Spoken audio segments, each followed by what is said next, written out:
ជាអ្នកធ្វើការពេញម៉ោងម្នាក់ពេលខ្លះ freelance ដាច់យប់តែថ្ងៃនេះខ្ញុំមកលក់មច្ឆា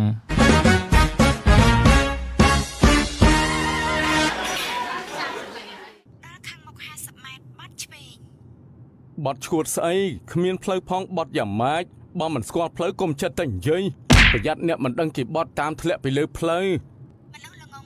និយាយជាមួយអ្នកណាសាក់ជេរខ្ញុំម្ដងទៀតលោមើលខ្ញុំជេរឯងតើវាយ៉ាងម៉េចអាល្ងងមនុស្សសំអីចាំរករឿងមែនទេបើឯងគ្រាន់បើឆាប់ចេញមកបកាយតទល់មកបានចាំមកផ្លែតខ្ញុំតែតគេសិន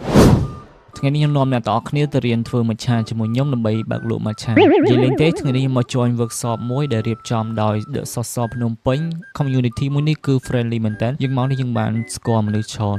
ឥឡូវបកមកនិយាយពីការធ្វើមច្ឆាវិញខ្ញុំចេះធ្វើមច្ឆាអញ្ចឹងបើខ្ញុំបើកលក់មច្ឆាអ្នកគ្នាគ្រប់ត្រូលកុំភ្លេច comment ខាងក្រោមផង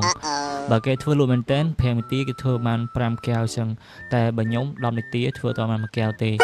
គ្រាន់តែមើលសកម្មភាពធ្វើដូចអ្នក professional ខាងធ្វើមច្ឆាអញ្ចឹងតាមពិតទៅអត់ចេះធ្វើទេតែអត់អីទេខ្ញុំមកនេះបានរៀនស្វែងយល់បន្ថែមពីការធ្វើមច្ឆាដូចគ្នាដោយសារតែខាង The Sauce ភ្នំពេញបានសហការជាមួយនឹងអូមមីមច្ឆាបង្កើតជា workshop នេះឡើង The Sauce ភ្នំពេញគឺប្រកបមានសកម្មភាពឬមួយក៏ activity អីច្រើនមែនទែនមួយទឹកទៅមួយទឹកគឺប្លែកខុសពីគ្នាហើយទឹកក្រោយថ្ងៃសៅរ៍ទី9 The Sauce ភ្នំពេញអិចជាមួយនឹងនាគក្លឹបនឹងរៀបចំកម្មវិធីមួយកោះដាច់ take over ដែលជាការរត់ត្រៀល8គីឡូជាមួយកោះដាច់នឹងសម្រាប់ការចុះឈ្មោះគឺ free អត់គិតលុយទេអ្នកគ្នាអាច scan QR នៅលើអេក្រង់ដើម្បីធ្វើការចុះឈ្មោះឬមួយចុចតាម link នៅក្នុង comment see you guys at កោះដាច់